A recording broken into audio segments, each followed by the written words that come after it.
Welcome back to Case of the Sunday Scaries. I'm Elyse. And I'm Annie. And Annie, I miss your face. I know. It's been literally a month since I've seen you in person, maybe longer. We had, for those that don't follow my sickness expose that I've been putting on Instagram, I was down with COVID for about 2.5 weeks. And then I took a little tumble, threw my back out for the first time ever. So if you listened to last episode, we talked about the fact I got a new mattress. I have never been more thankful. We were actually going to do an in-person recording. We were so excited. And Elise texted me. I threw my back out. I was like, good excuse. I'm coming over. And she's like, no, I cannot move. I was like, oh, no. Then I was worried. You're a trooper for even recording tonight. Well, this was my first time. I told Annie in text that I was really feeling for people that had chronic back pain because I've never really had anything like this happen before. And people are not kidding. You can't move. So I'm sitting here with it looks like I'm wearing a diaper. I'm so glad we're not doing video, but a care wrap around me and the biggest pillow you've ever seen. It's a lot. It's a lot. But at least you feel supported. You're having some heat on your back. Well, the funny thing is, so of course, as soon as the bruising went down a little bit from the tumble, Annie, I did a thing. I went to go get a massage, and right next to the little Thai massage place that I went to was Bath and Body Works. Oh. And I don't know if you're obsessed with fall scents as much as I am, but they had their Halloween collection out. Already. Okay, I'm going to make a run to Bath and Body Works then because I am obsessed. That's just the first chapter of fall is that pumpkin spice smell. I cannot wait for it. It's so close to spooky season. Well, I'm very glad you're saying this because I bought out the store. And I have stuff for you because I figured we needed spooky little things for our podcasting space. So, like they say on Schitt's Creek, it's a write-off, right? But I got us all the stuff, and then they had a candle that was called Ghoul Friends, and I was like, oh, that's so cute for our little podcast friendship we have, even though I can't see you because I keep trying to, off myself on accident. Good grief. It's been a few weeks, but we're going to be back in action together. We're going to get rid of this stupid Zoom recording that we've been doing lately, and we will be back together very, very soon. But speaking of spooky things and things disturbing, I want to give a huge warning before I go into this episode. This case is not only wildly frustrating with the judicial system, but it's also incredibly gruesome. And we're going to be talking about sexual assault and torture. Of course, I'm not going to go into it in too much detail, but I will put in the show notes the timestamps for the times I do talk about both of those things for those that need to skip over them. However, if you are in a place to listen, I think that why this story is heartbreaking, all the stories we cover are heartbreaking, but this is a survivor story, and it's the unbelievable survival story of a 15-year-old girl named Mary Vincent. So I hope if you're in a position where you are able to listen, it really adds to her bravery hearing everything that she actually went through.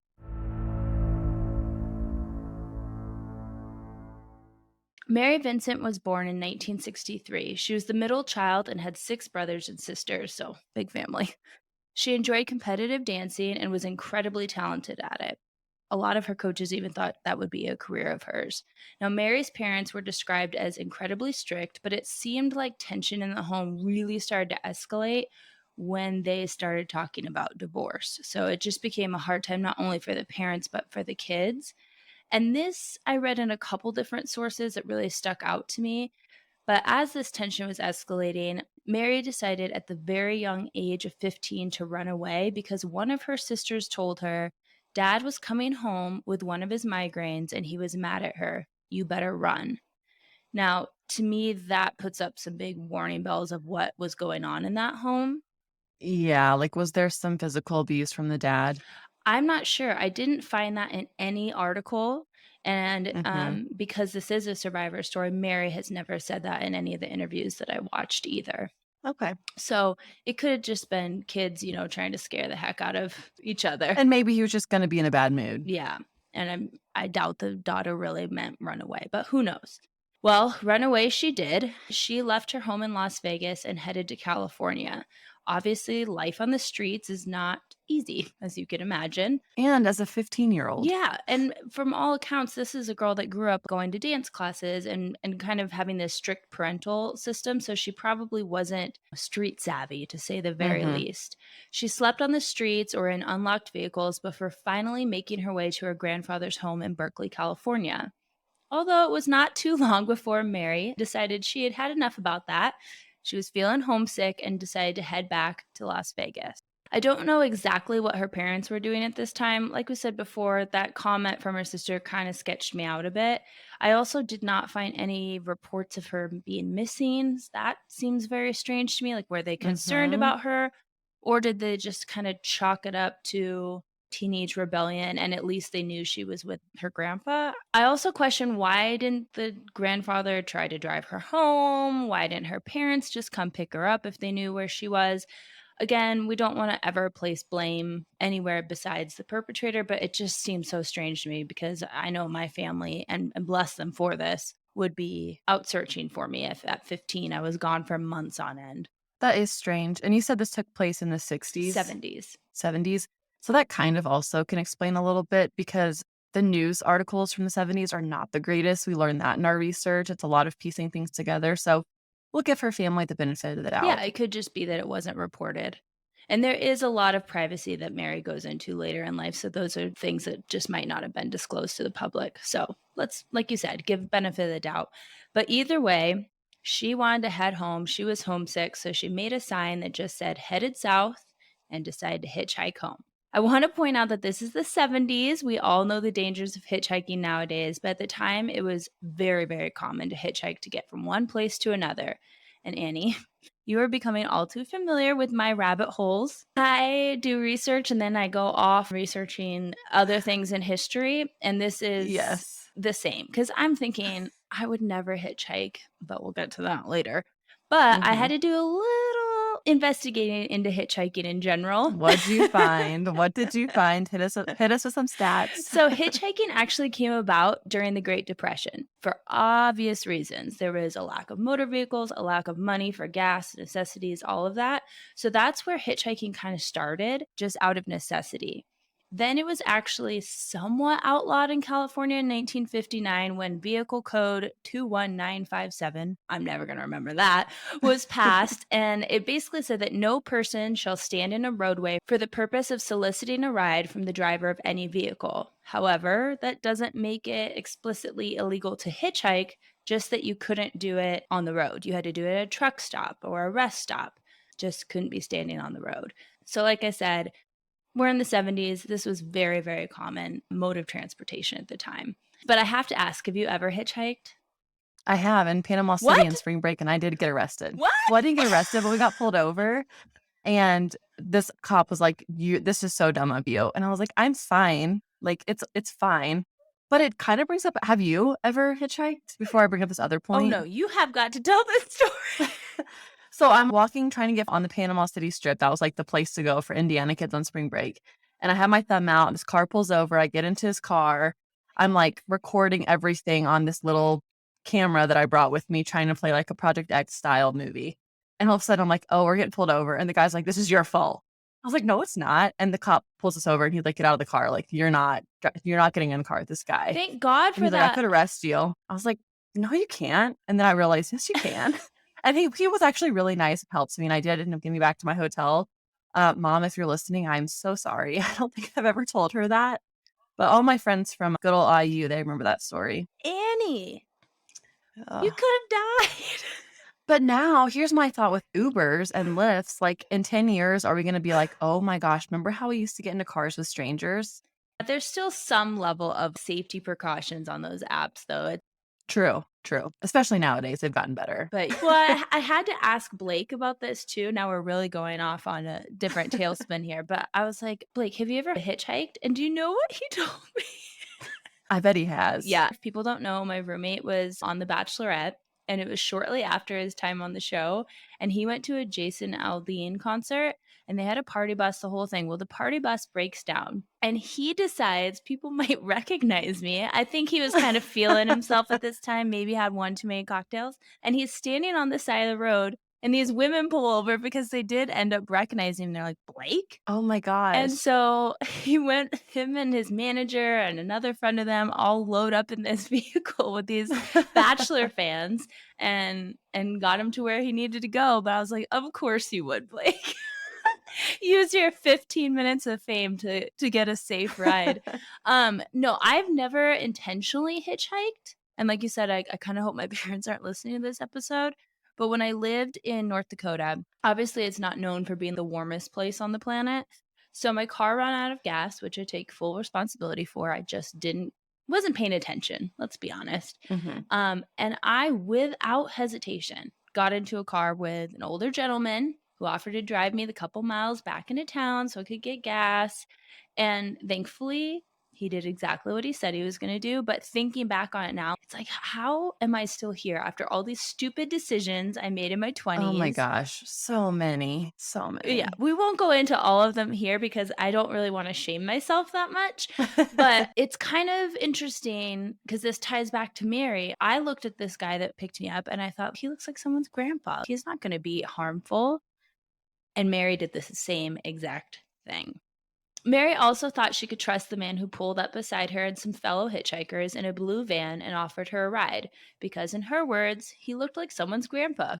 However, even though he was driving an empty van, when the other hitchhikers headed to get into it, he stopped them, saying that he didn't have room for anyone but Mary.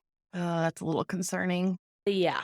And it was concerning to the other hitchhikers too. It obviously set off alarm bells and they warned Mary there's no way this guy had good intentions or he'd let all of them into the car because he clearly had enough room for them. But again, Mary, an inexperienced, not street savvy 15-year-old, wasn't probably hyper aware of the dangers around her and she was desperate to get home.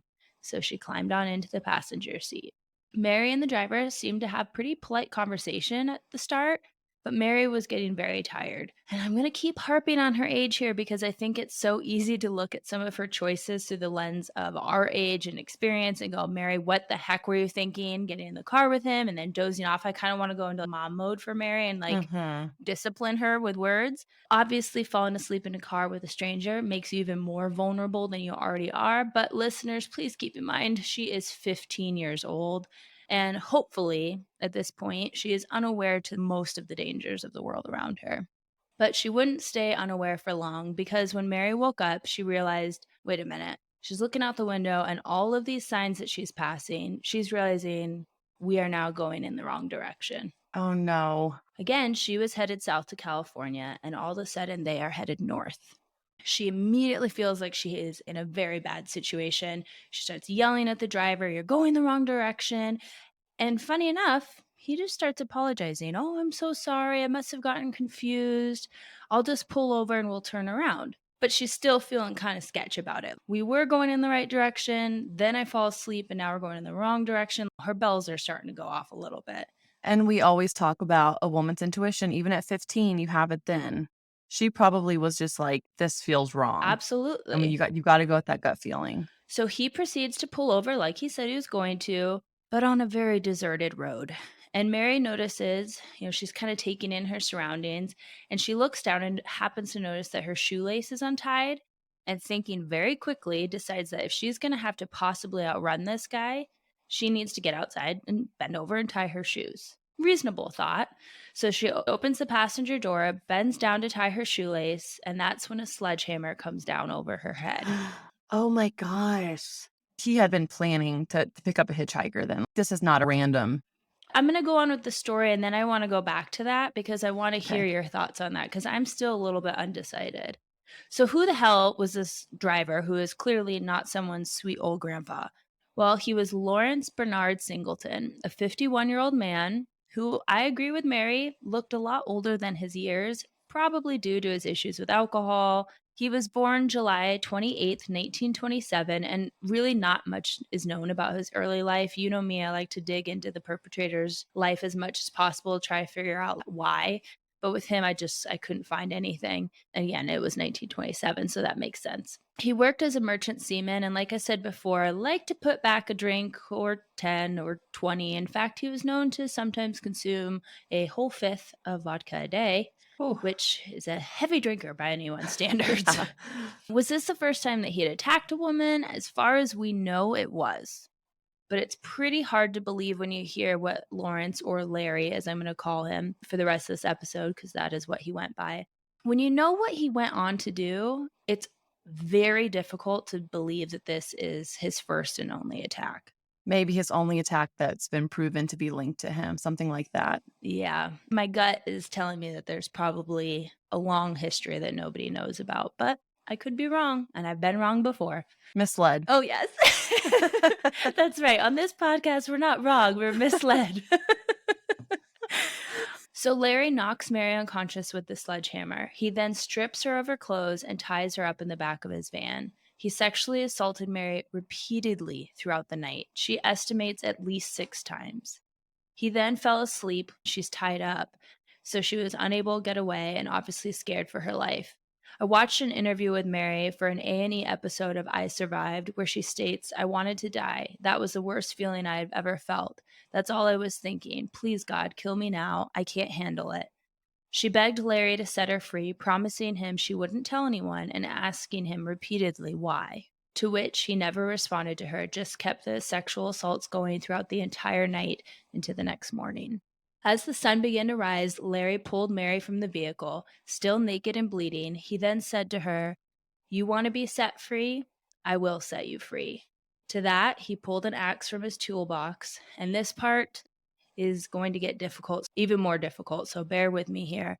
He brought up Mary's arm and brought the axe down onto it. The first swing she remembers, she was holding onto his arm incredibly tightly to defend herself. But then all of a sudden she got really confused of like, wait, I'm holding on to him, but why am I feeling like I'm falling?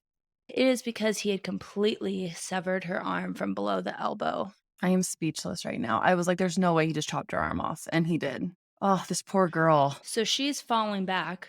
I mean, I'm sure she's in some amount of shock, just at like, what the hell is happening? And 2, bodily shock of what just happened to her.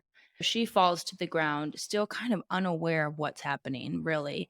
And of course, she is in a mass amount of pain hopefully neither of us will ever be able to comprehend, and she is bleeding profusely.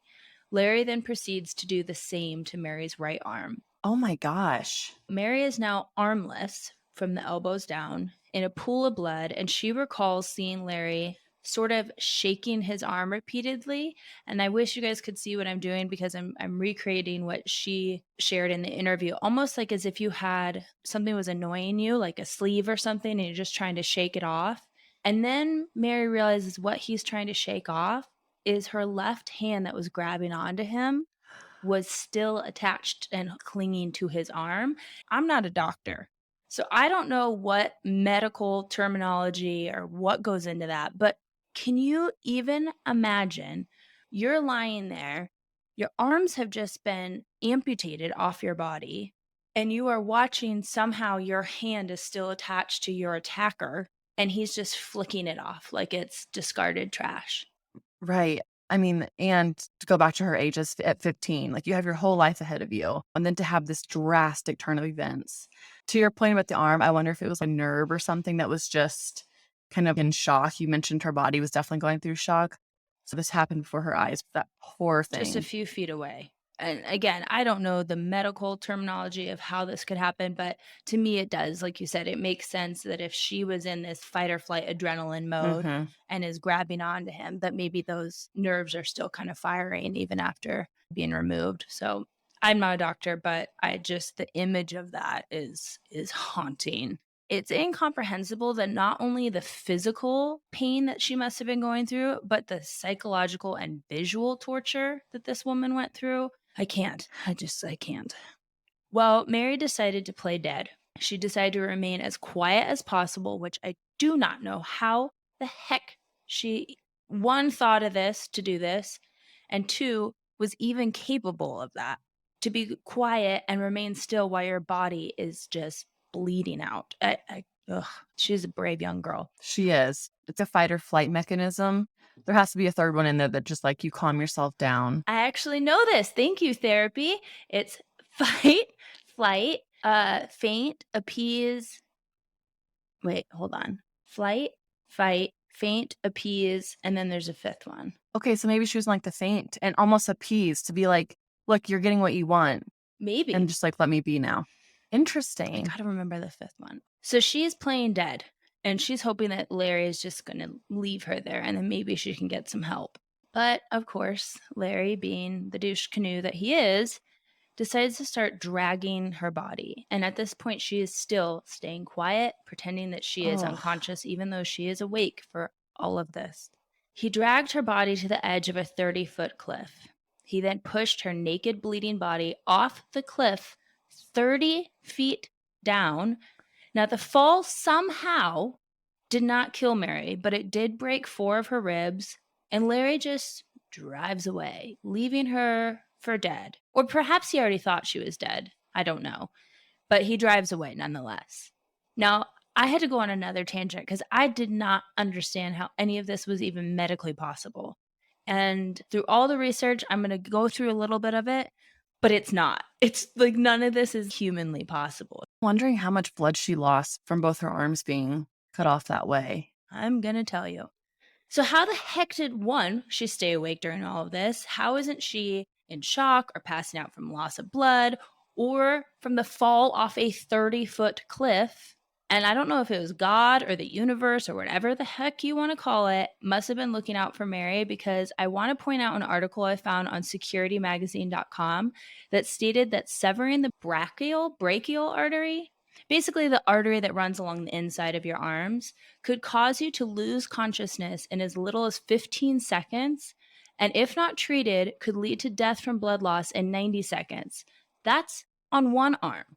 She has 2 severed arms and now 4 broken ribs, plus I can't imagine how many contusions and bruises and scrapes she has from the fall, and somehow she's still conscious. I can't even picture that. The blood loss, the trauma, the bruising, the pain she's in, and just the stress of like, what is happening? What is happening? You know, I can't even put myself in that position. It's amazing she survived it. Oh, absolutely. It's a miracle that she survived it. She must have had an overwhelming mental strength to overcome all these obstacles, because it's just inconceivable to me what strength she shows next. Keep in mind, we're painting the picture here, and I don't want to get too graphic, but she is not in a good way, and she's at the bottom of a 30-foot cliff. Mary, in that same A&E interview, says that she grew incredibly cold and sleepy, which would make sense given the amount of blood loss that she is suffering. She then says, I just kept hearing a voice saying, you can't go to sleep. He's going to do this to someone else, and you can't let that happen. I have goosebumps. So what does this little brave 15-year-old do? She put her arms into the dirt because the blood would mix with the dirt and create mud, something to absorb the blood and hopefully stop the loss. But even the pain of doing that, I cannot fathom. So she packed her wounds with mud that was a mixture of dirt and the blood from her injuries.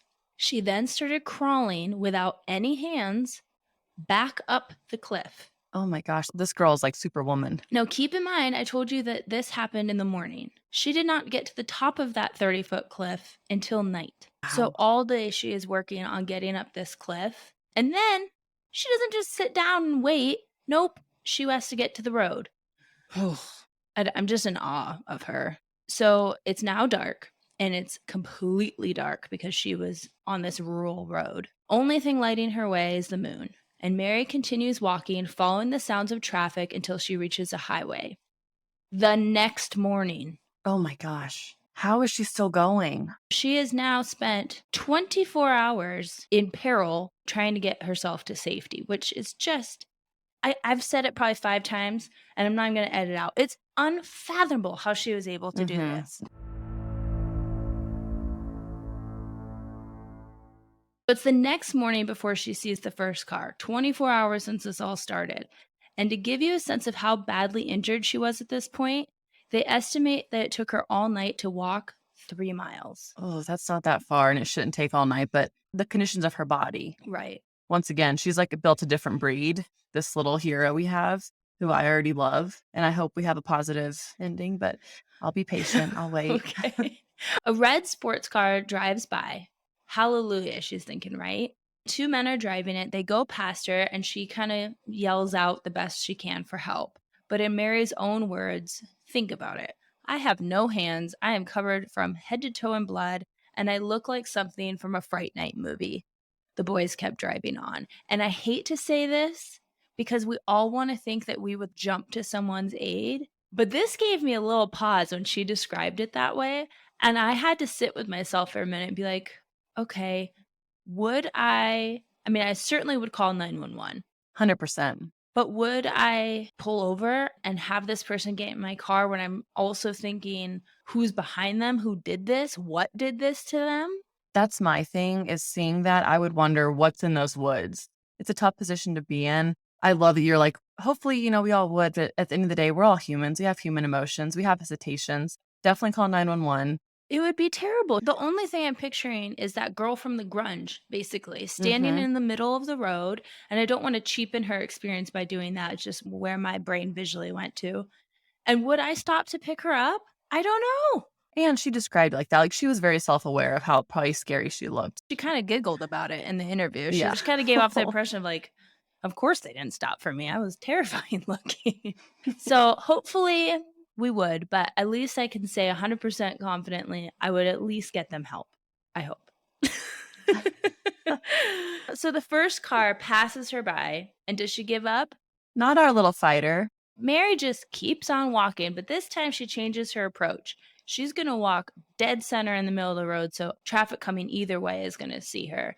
Now, she's taken all day to climb a 30-foot cliff and all night walk to find a highway, and now the first car refuses to pick her up, and that doesn't even deter her. A second car pulls up. A couple on their honeymoon, which I have to giggle about. They had gotten lost, and they just stumble past her.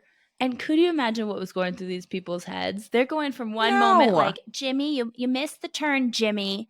We're supposed to be at the hotel an hour ago, right? And then all of a sudden they're like, what is that? They will never forget the honeymoon. I'm sure they haven't. Please tell me that they pick her up.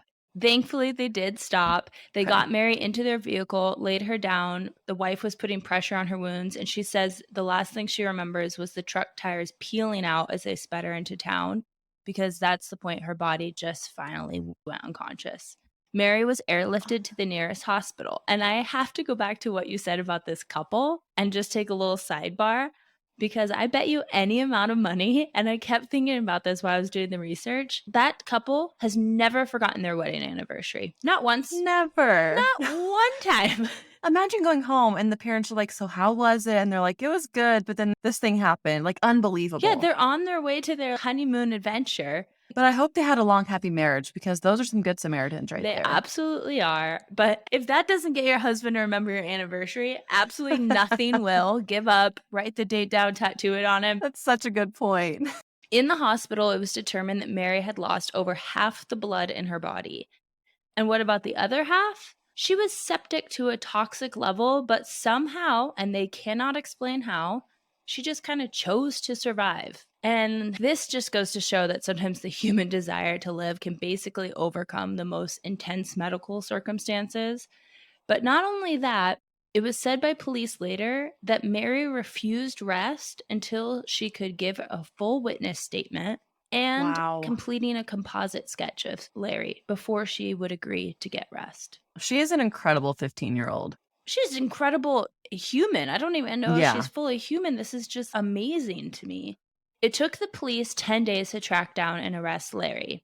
Now, here's where you're going to lose it, because we're going to take a bad detour here, and we're really going to hate this Larry guy. This asshat had the gall to say that he didn't attack Mary. He had picked up 2 other hitchhikers that day, along with her in Berkeley, and the other 2 hitchhikers were named Pedro and Larry. Oh well, my that's gosh. funny, Larry. So she says a guy named Larry did this to her, and now you invent another hitchhiker with your same name? Ugh. He then told police they all stopped at a bar, had some drinks, and then they each took turns paying for sex with Mary because she was, quote, a cheap whore.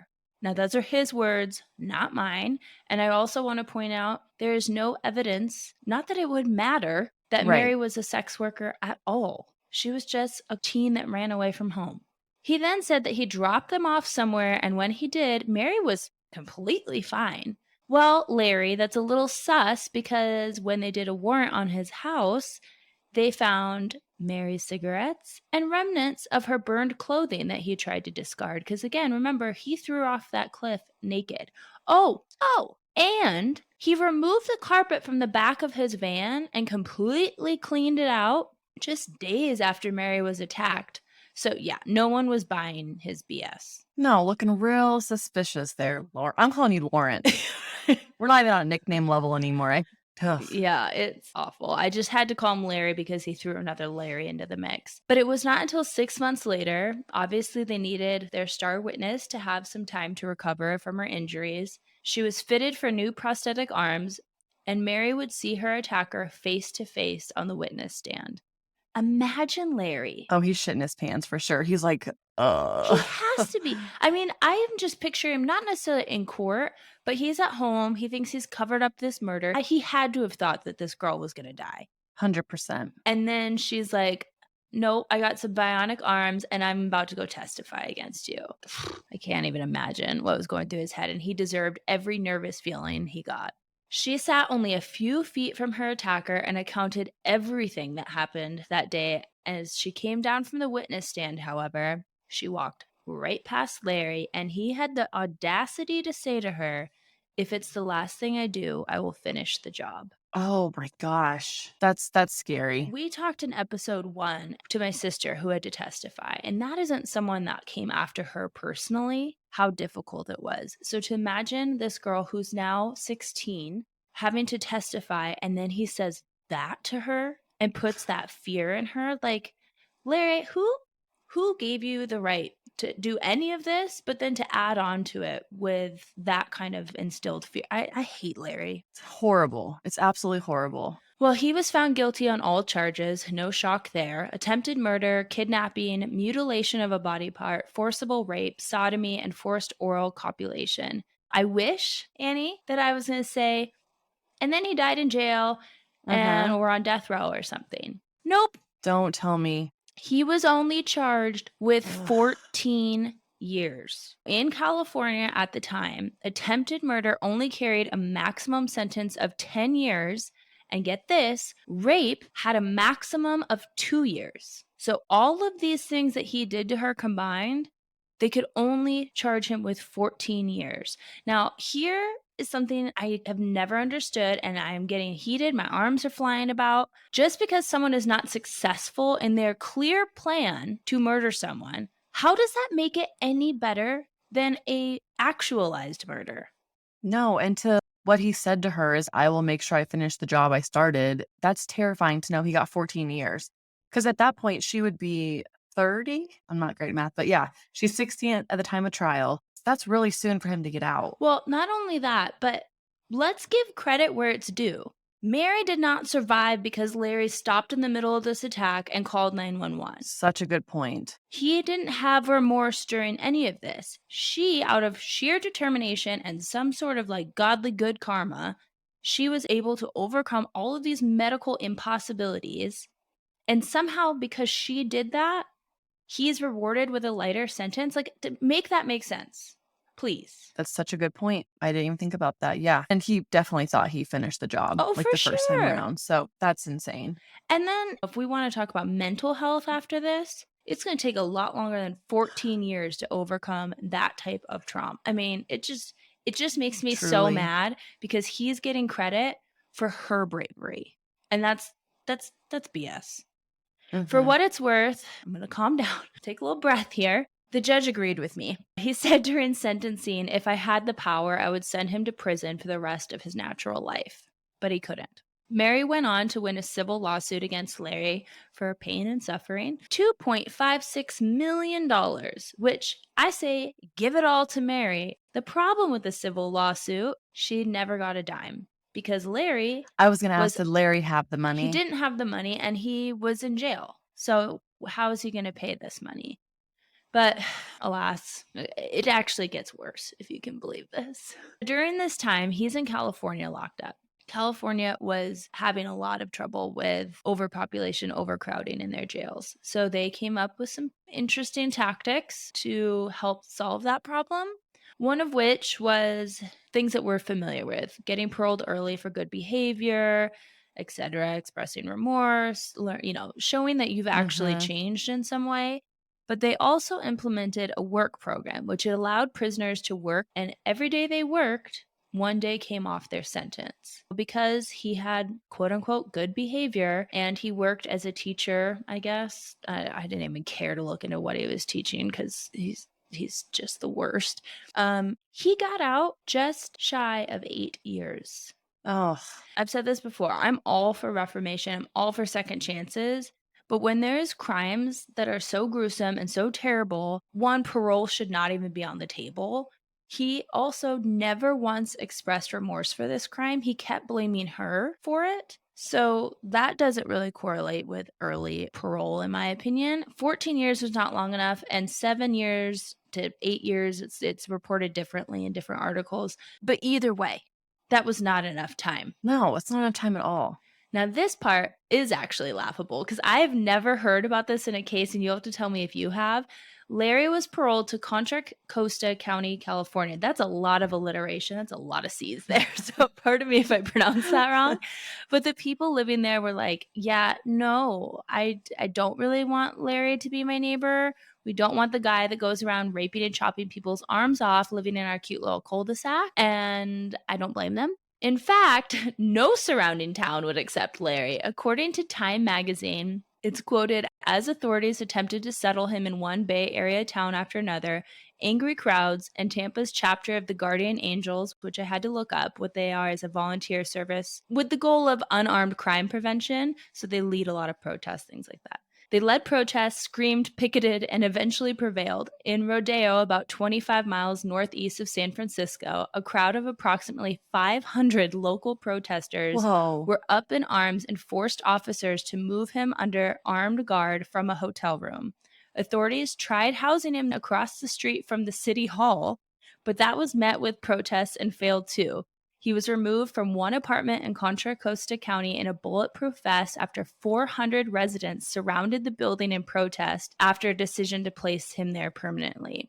The governor then ordered Singleton, or Larry as I've been calling him, to be placed in a trailer on the grounds of San Quentin Prison for the duration of his 1 year probation. Don't get me started on the 1 year probation, but I had never even heard that this was a thing or an option. I love these people for being like, get out. Go on, get. Like, they don't want him They there. I don't didn't blame them. cause him harm, but they made their point known that they did not agree with the fact that this guy was being let out so early. And he ended up right back on prison grounds, just slightly outside of it in a trailer. I've just never heard of that being done before. So I haven't good either. job, those California people. Mary went through extensive therapy, both mentally and physically, to regain somewhat of a normal life. She had 2 sons and was married, but it was always playing in the back of her mind what happens when this man gets released. The marriage certificate had to be sealed to hide her last name. She didn't speak to the media anymore as the years got closer to his potentially getting out.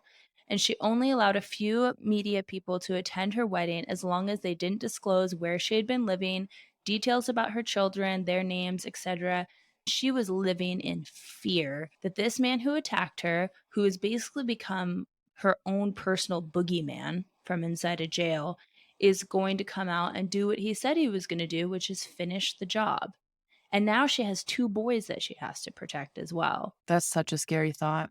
I cannot imagine how many nights she just laid in bed, couldn't sleep, listening to every crack and every crease and just wondering what's going to happen. That's haunting. And that's something that I don't think even I think about all that often when you hear the number of years someone's sentenced.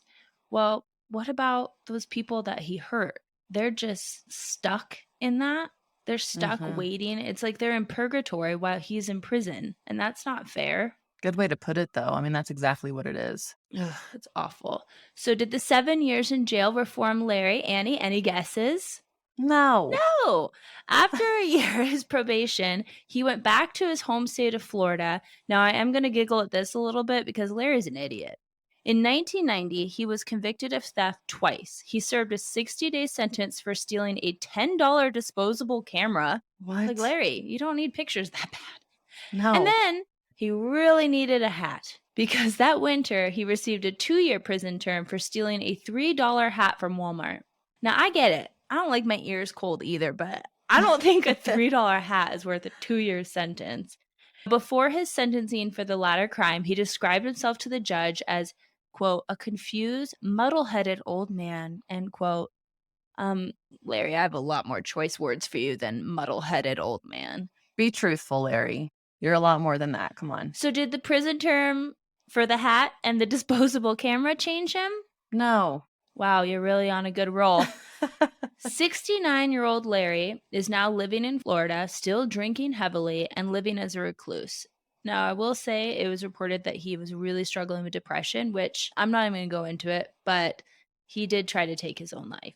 He was unsuccessful as a neighbor intervened. That neighbor would later say that he wished he hadn't, because then Larry wouldn't have the opportunity just a few days later to take his last victim. Oh my gosh. Roxanne Hayes was 31. She had 3 children at the time, and by all accounts, despite growing up in a wildly abusive home, Roxanne was a loving and caring mother. She was trying to provide the best she could for her children. Roxanne had turned to sex work in order to provide for her children, and unfortunately, on the 19th of February, 1997, Larry picked up Roxanne for sex work. He brought her back to his house, but around 6 p.m. that evening, a neighbor came by Larry's home. This neighbor just wanted to stop by because he wanted to potentially work on a house renovation and needed Larry's help. Probably wasn't aware of Larry's background, I'm assuming. So he peeks in the window because he's hearing a commotion going on. And he saw a 69-year-old naked Larry through the window beating and strangling Roxanne. Despite the neighbor banging on the door and window, Larry wouldn't stop. The neighbor later reported he actually turned, looked right to the neighbor's eyes, turned back around, and continued. So he didn't care who saw him. The neighbor called the police, and unfortunately, by the time the police arrived, Roxanne had succumbed to her wounds. She had been beaten, stabbed, and choked by Larry. I do want to point out that Roxanne and Mary have very similar builds. Remember what the age you said that she would be around the time of his release? 30-ish. And Mary was 31. And I can't help but wonder, since Mary had gone into hiding and took really drastic measures to protect herself, if this was maybe his way as he was getting older, kind of succumbing to his age and alcohol issues, if this was maybe his way of finishing the job like he always said he was going to, by kind of having a replacement in Roxanne. It makes sense. I didn't see any sources that said that. I just happened to see both of these women's pictures and thought, wait a minute, there's a lot of similarities here.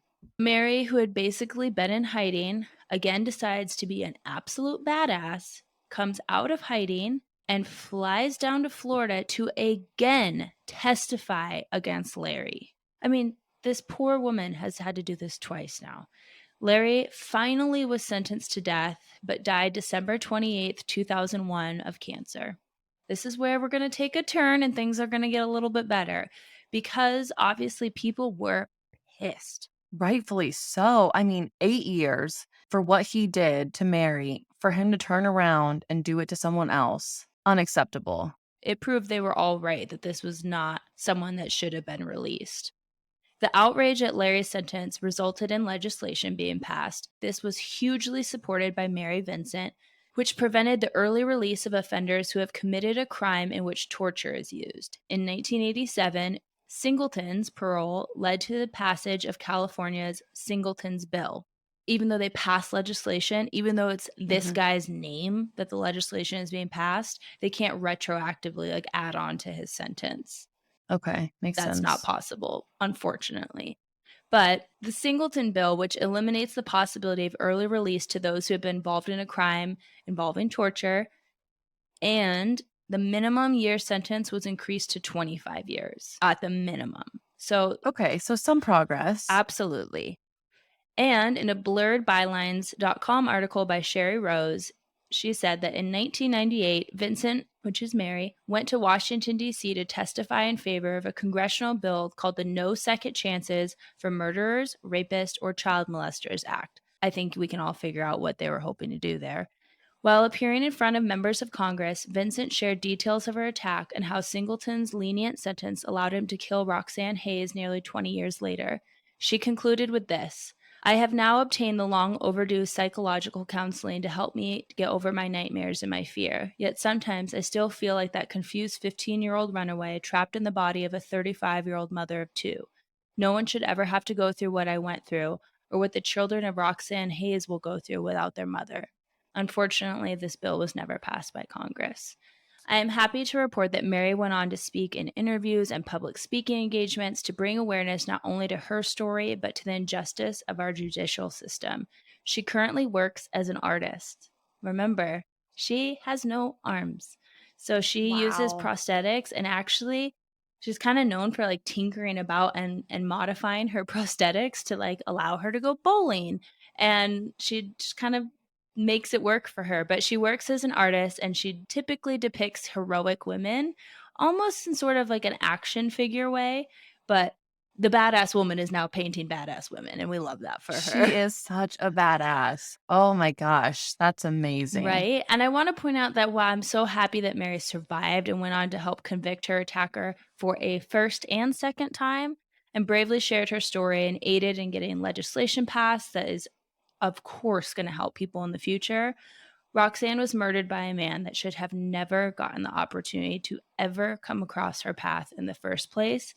And that is just one of the many things that's so heartbreaking in this case. But Mhm. we got to do like a clap for Mary. I don't know if We that's going to blow do. out your guys' ears, but holy cow. And that's why I had to cover this, because the whole time I was reading it, I'm going, there's no way she's going to survive this. And then I happened upon that A&E episode and saw her talk. And I'm going to link it in the show notes, guys. It's kind of difficult to follow because there's other people being interviewed about their experiences of survival, but all of them are worth listening to, obviously. But to hear her speak is pretty profound, to say the least. I'm gonna go watch that. And I think just to describe her, like, relentless, unstoppable, determined, fearless, the best traits, she has them all, and she never gave up, and I just admire her for that. It's amazing. To me, that is not only a story of just survival, but overcoming hurdles her mental and physical health had to go through after that. I can't fathom. So, I'm going to stop bitching about a little bit of back pain now. That definitely puts things in perspective when you start, complaining about how bad things are. And then you read this story and go, oh, never Yeah, mind. I'm doing great. yeah, amen to that. Doing great.